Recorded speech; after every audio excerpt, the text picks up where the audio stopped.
game. Coach RB and Coach CB. Area code 459.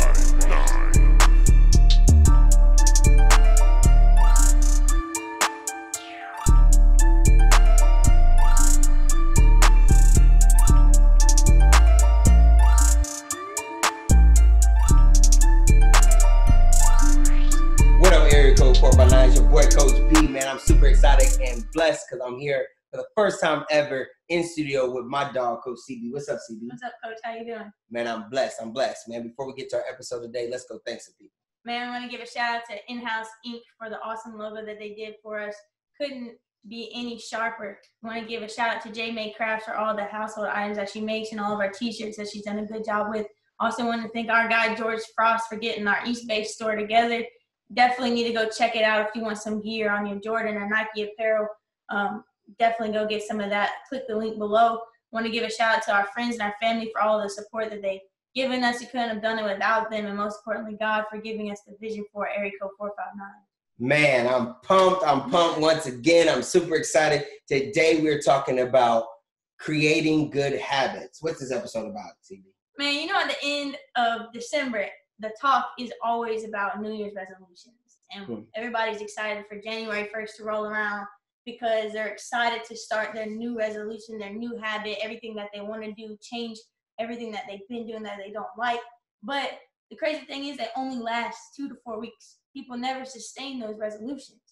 So today, we're trying to talk about creating good habits. We want you guys to understand how you can make the impossible possible, and that discipline is the key when creating these good habits. Good. All right, so making a mission that's impossible possible, and discipline. I'm gonna start. How does creating a vision help with creating good habits? I think creating a vision gives you a foundation for how to create a habit. Because if you don't have a plan, then you don't know how to go about accomplishing what you want to accomplish. So I have to know what I want to do. I have to know where I want to go. I have to be able to see the end goal, or at least how I want it to end. So now I know, okay, step 1, it's for our podcast. Step 1, creating a logo. Step 2, creating content. Step 3, now we got to have a platform. Step 4, now how are we going to record? So that plan of we want a podcast that's going to empower and inspire those. Okay, now that I have a plan and a vision for what I want to do, now I say, okay, I have little goals, and it's the discipline that creates the habit that allows us to accomplish what we want to accomplish. Good, man. I like what you're saying about, the different steps. It kind of reminds me of something that in my corporate job, one of my colleagues and a real nice colleague of mine, she always talks to us in a group setting. She always says, make the plan and work the plan.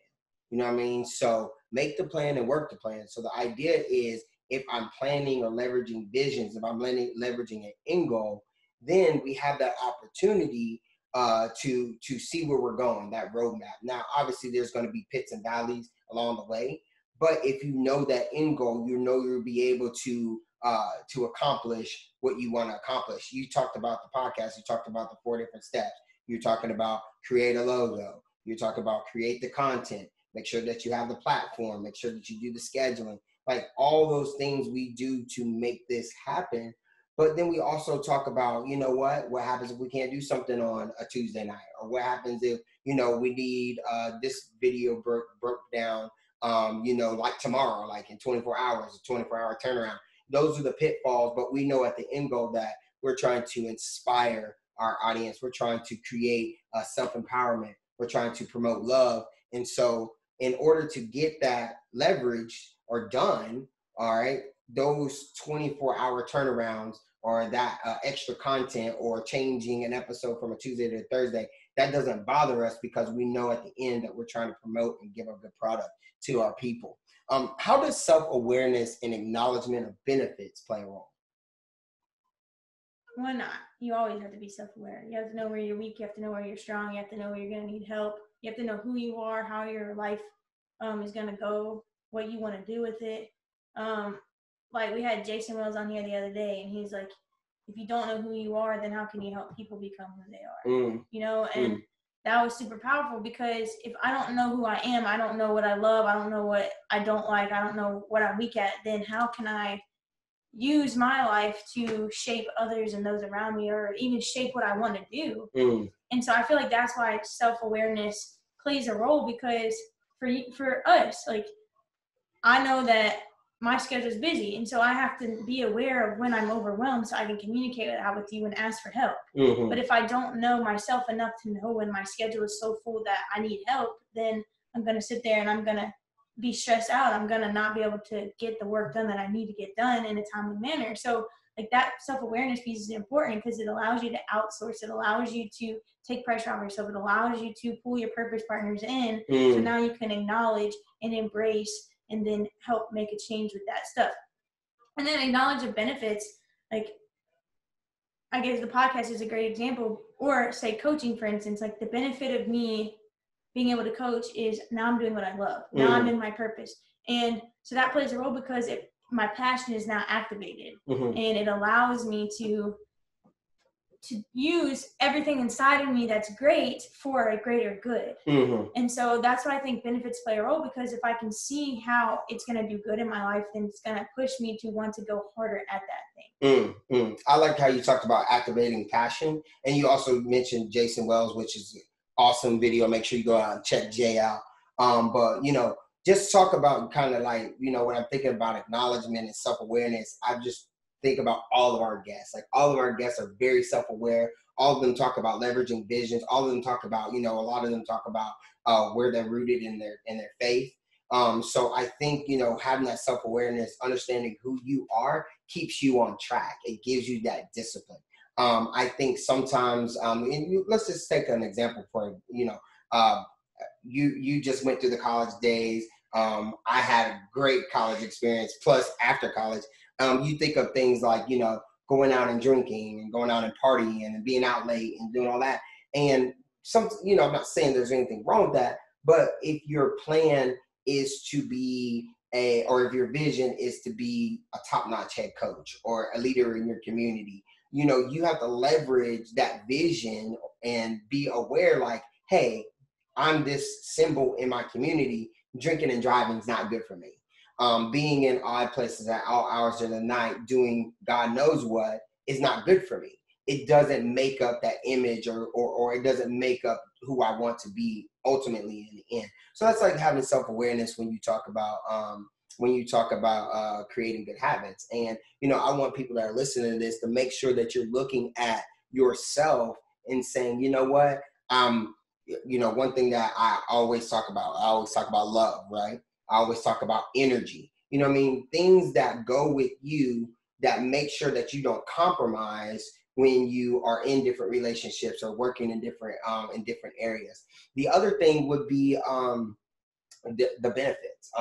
You know, you talked about coaching. I'm going to bring it back to the pod. Like, we love our podcast. We love our podcast. We love our show. We love our community. You know, honestly, I was listening to a podcast the other day from Coaching You, and I think it was like the 186th podcast episode. You know, you and I just celebrated the Mamba moment, right? The 24. We're like, oh man, we got the 24 podcast. We're moving right along. And you think, you know, and I think that, like, what if somebody would have quit at 24, at 25, right? These guys are at 180. I've seen some that's 280. I've seen some that's 680.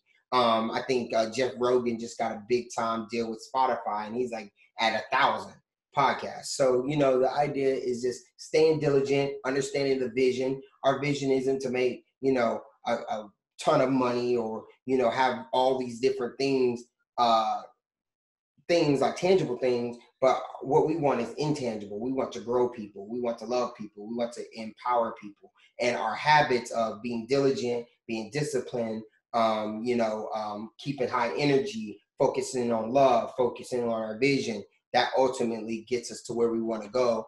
And so, you know, I just want to tell people to make sure that, you know, you have that vision, make sure you stick to that discipline, and make sure that you have self-awareness, because that ultimately will drive you through your journey and where you're going. The next question, Caitlin, and you're doing a great job. Describe a life event or person who pushed you on track to creating your good habits. The first person that comes to mind is Coach Avery. You know, I've talked about him before. He's my mentor when I was in Pensacola. taught me how to coach, taught me how to train kids. And the one thing about him was he always made sure that I stayed who I was. Because being down in the community center, being down in the inner city, sometimes that environment can make you want to be more like it. You can change who you are on the inside because of being surrounded by people that don't have the same values and commitments and discipline as you. And so it can cause you to fall if you're not careful. And he always made sure to sit me down at least once a month and would reevaluate who I was and my character. And one time he was like, you're changing, like you're not the same person. He's like, I need you to be aware of that, because if you do X, Y, and Z, then you're gonna have to reap the benefit of your choice. And it really made me aware, because I didn't realize what I was doing, or I was changing, or I was acting a certain way that wasn't me. And so having people that tell you when you're doing wrong or when something's not you helps you to become more aware. It opens your eyes. It takes those scales off your eyes, and it makes you really think and take a look back. And like you talk about discipline, like maybe I was around the community people so much that my discipline started falling off. I wasn't doing my homework enough, or I wasn't studying enough, or I was spending too much time coaching basketball, or like I was talking to people that I shouldn't be talking to as much. And so like that really made the biggest difference with Coach Avery, because he cared so much about me that he didn't care if he hurt my feelings, because he wanted me to continue being the great person that I was. And I needed that discipline. I needed that talk. I needed that accountability to who I was and what I was trying to do, because he knew exactly where I'm going. Like we talked about goals all the time and what I wanted to do and where I wanted to be. And if I didn't have him to keep me on track, then I may have made a couple of choices that would have affected me. I would have gotten through it, but it would have been harder than if I would have just stayed the course.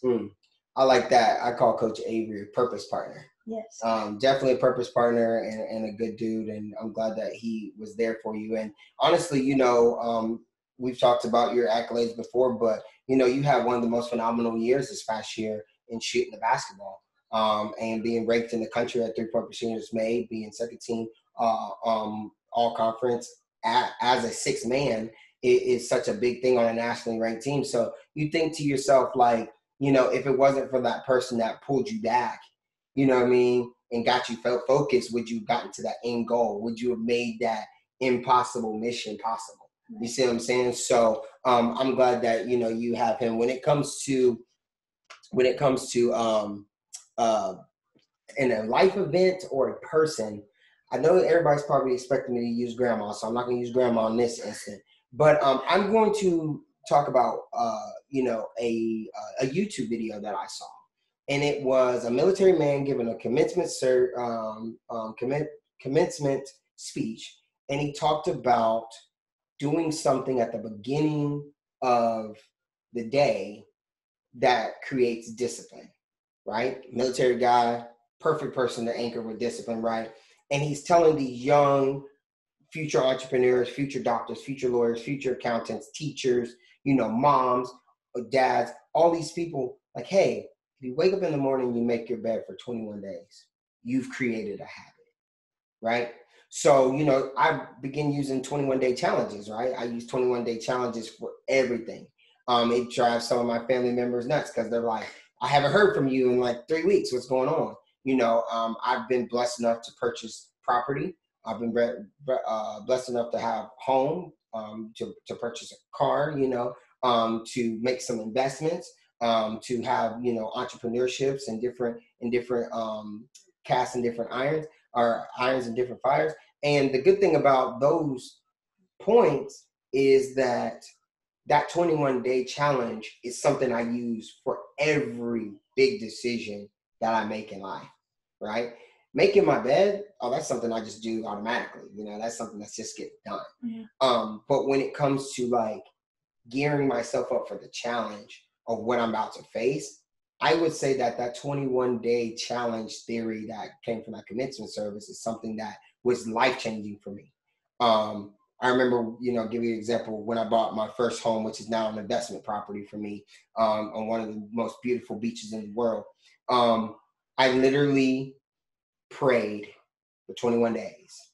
I remember, I don't mind having an alcoholic drink now and then. I remember I didn't touch a drop of alcohol for 21 days.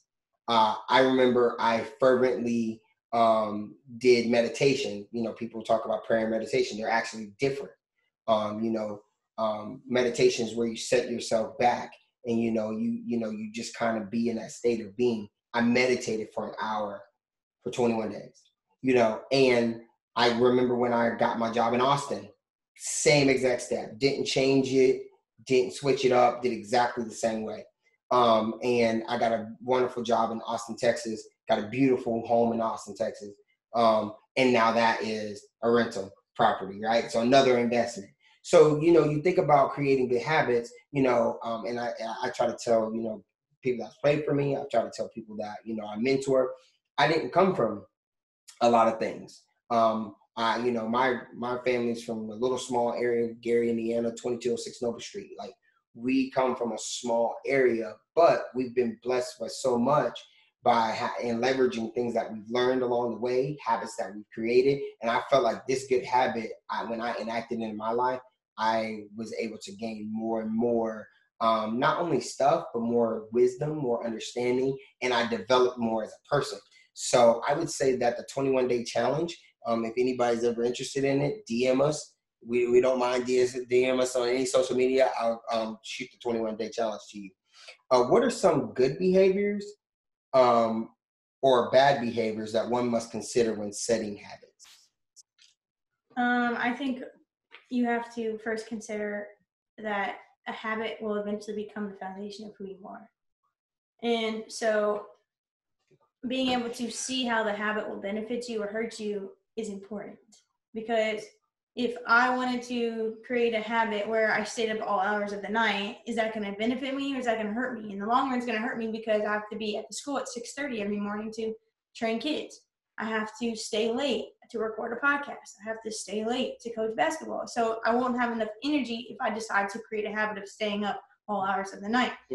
Also, I think people need to understand how their habits are going to affect those around them.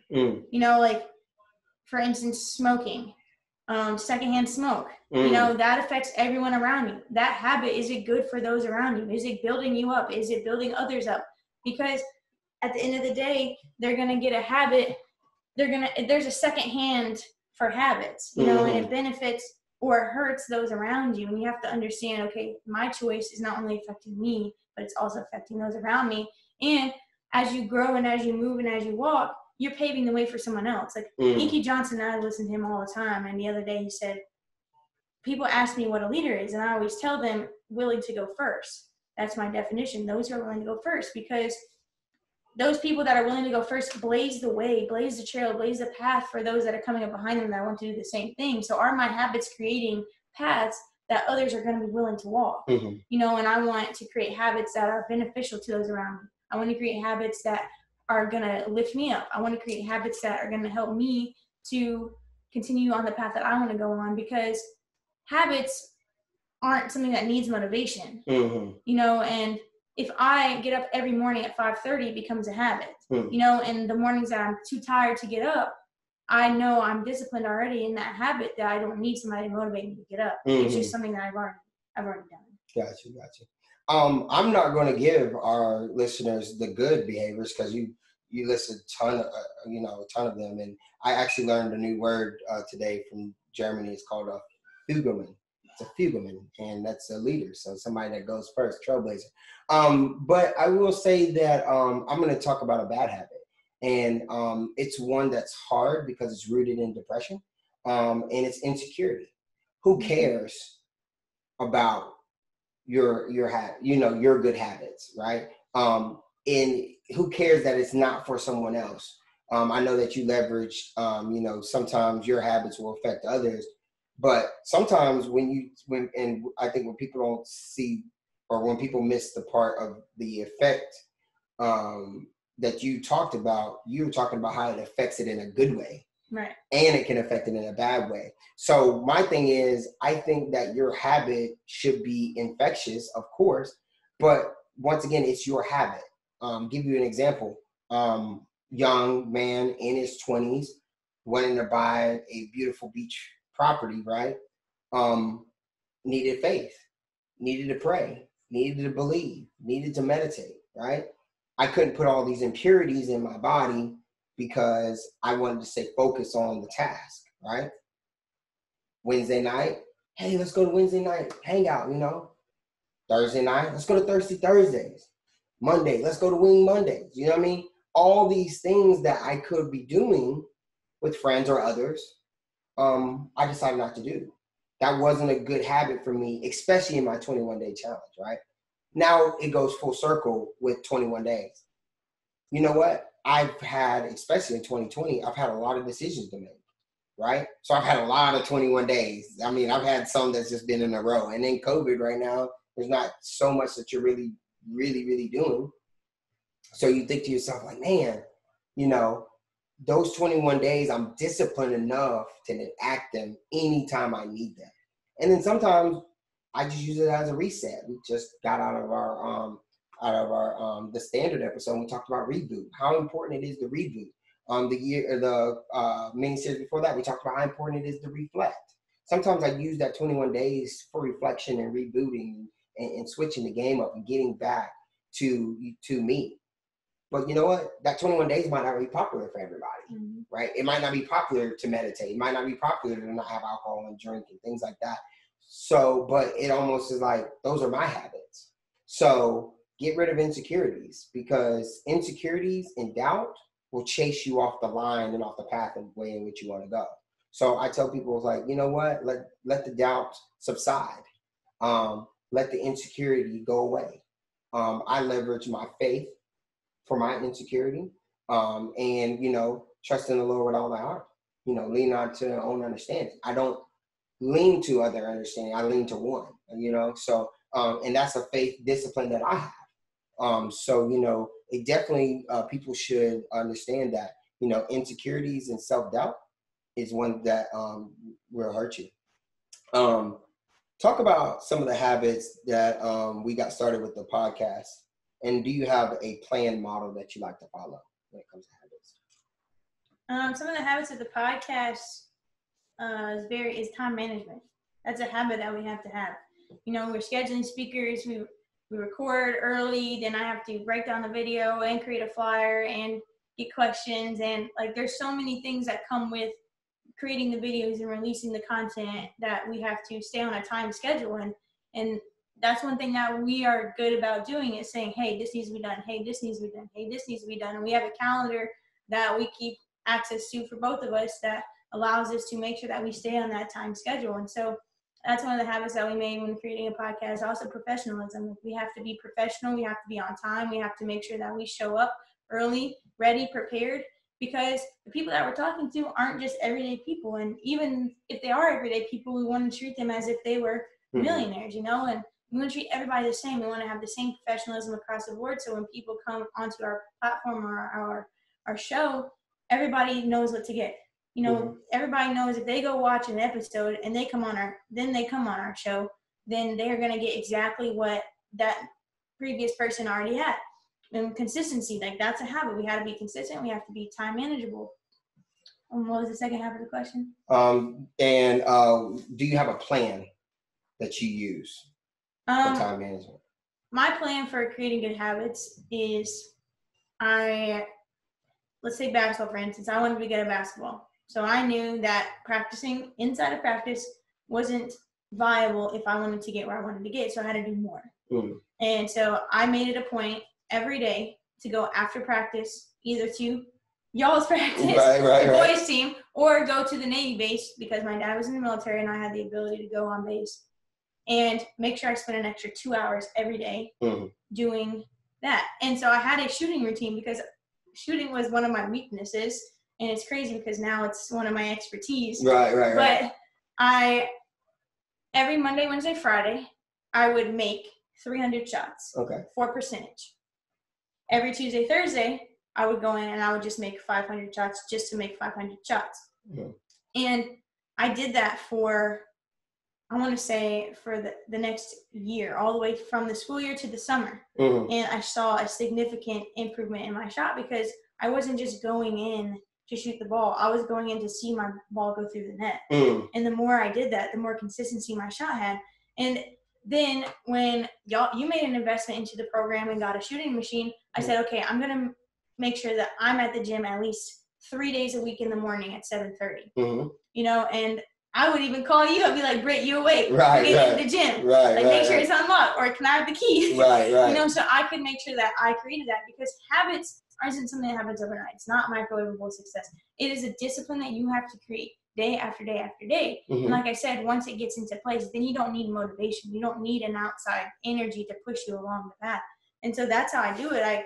I create a plan or a vision. I have a vision. I create a plan, and I take little steps that are attainable each day. And if I attain that each day, then the next day I build on that, and I build on it, and I build on it, to eventually where it's something that it just becomes who I am. And I like how you kind of went back, and it's crazy because, you know, you gave some good specifics about the podcast, and then you talked about what it looked like in your life, and it literally mirrored what you said. You talked about being professional. Like you said that, you know, I shoot the basketball for the ball, not to be shot, but for the ball to go through the hoop. That's your professionalism in the game. Like, hey, I've got to get better. My team needs me. I want a scholarship. I need me. You know what I mean? So I'm leveraging this. You talked about extra time. You talked about, hey, I would do my practice, but I would find different pockets of extra time. Navy base, boys practice, shooting machine workout, whatever little extra time. And then you talked about consistency. You talked about how you did this certain days of the week throughout the year. And it's kind of crazy because those are the things that you definitely bring to Area Code 459 that makes us so much better. Your professionalism, like everyone that comes on here is treated as a professional, regardless if you have the highest tier Division I basketball program, coached in the Olympics, or you're just our common friend that we have worked on staffs with, right? Everybody's treated with professionalism. You definitely talk about the time, and you keep me on time. We have a wonderful timetable that we use. Shout out to Airtable. And we definitely have like little opportunities to schedule things and make sure that everything runs on time. And we're just consistent. Like there are days you wake up, you're like, man, I don't want to do this, or I don't want to get this done, or man, but you know who's on the other end of the microphone. You know who's on the other end of the speaker. You know who's on the other end of the video. And the people on the other end of the video really are important to us. When you talk about plans, so I stole your podcast information, but I'm going to give kind of a plan that I like to use. And I've had a couple of different trainings. I've also worked in education. And what we used to use as teachers, we used to use our SMART goal. It's specific, it's measurable, it's attainable or achievable, it's realistic or relevant, and it's time. That's SMART, S-M-A-R-T. So the S is specific. Write it down, right? We talked about the vision. We talked about, you know, taking the mission that might be impossible and making it possible, right? If you're a coach, player, I want to win a championship at the end of the year. Or, hey, I want to go to college. Those are specific goals that can be leveraged, right? The next thing is make sure it's measurable. How are you going to measure that, right? If your coach wanting to win a championship, how you play in conference play matters, right? How you play in conference play matters. You know, how you want to be a kid that goes to a scholar, you know, that wants to go to college. Well, first of all, you need to look at the college that you want to go to, and you need to look at test scores. You need to look at different things that might get you to where you need to be so you can have that. You talked about, you know, wanting to play basketball at the next level. You knew that it was going to be a certain amount of shots that you had to get up every day or every week in order to change your game and transform it to be college ready. The next one is obtainable or achievable, right? Can you win a championship? Yeah, you can. For coaches out there, there's only one of those. So a lot of you guys ain't going to win them. Trust me, I know. But I have won a state championship. So I know that they're obtainable. They're achievable. Like getting a college scholarship is obtainable. It can happen, right? But you're going to have some disciplines. You're going to have some good habits. You're going to have some 21-day challenges where you're going to have to put all of the social stuff aside in order to just focus in on you, right? The next one is going to be realistic or relevant, right?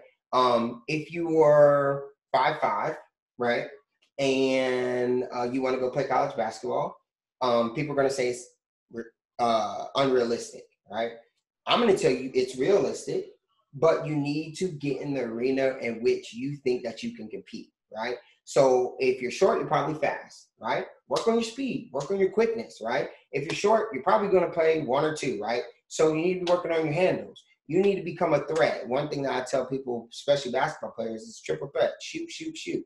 If you're on the court and can't shoot, you are not a threat in today's basketball game, right?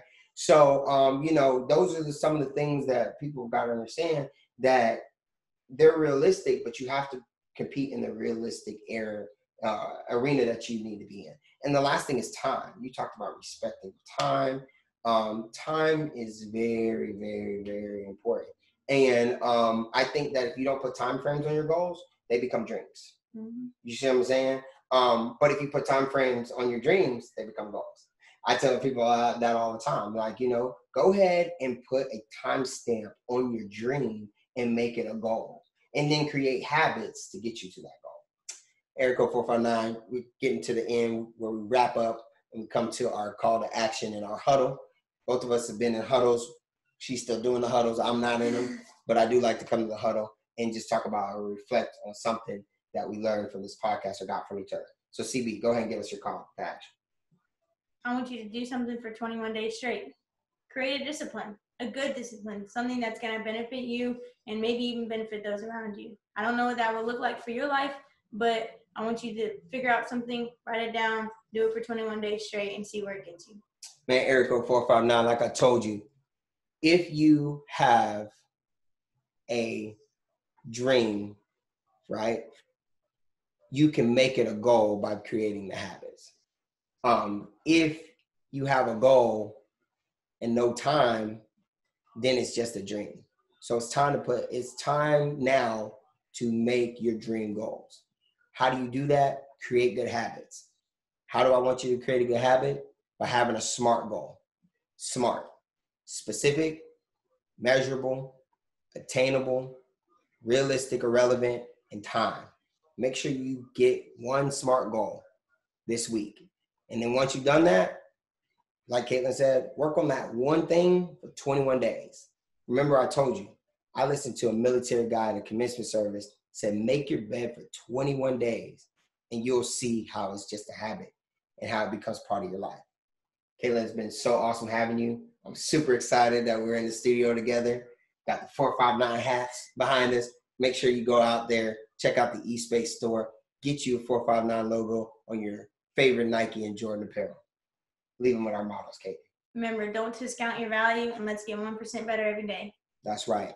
And remember, go get you a purpose partner and let love be the frequency. Coach B loves you. We out. Peace.